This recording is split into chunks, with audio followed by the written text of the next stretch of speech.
నమస్కారం NS news కి స్వాగతం నా పేరు ఉషా ముందుగా ముఖ్యాంశాలు మియాపూర్లో చెడ్డీ గ్యాంగ్ చోరీ వరల్డ్ 1 స్కూల్లో శనివారం అర్ధరాత్రి చోరీ చేసిన ఇద్దరు దొంగలు స్కూల్ కౌంటర్లో ఉన్న 7,85,000 నగదును దోచుకెళ్లిన దొంగలు సీసీ కెమెరాలో రికార్డైన దొంగతనం దృశ్యాలు మియాపూర్ పోలీసులకు ఫిర్యాదు చేసిన స్కూల్ యాజమాన్యం కేసు నమోదు చేసి దర్యాప్తు చేస్తున్న మియాపూర్ పోలీసులు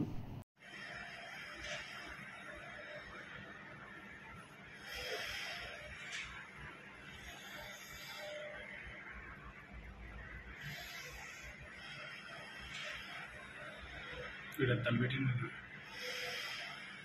కాగుల్స్ వచ్చింది.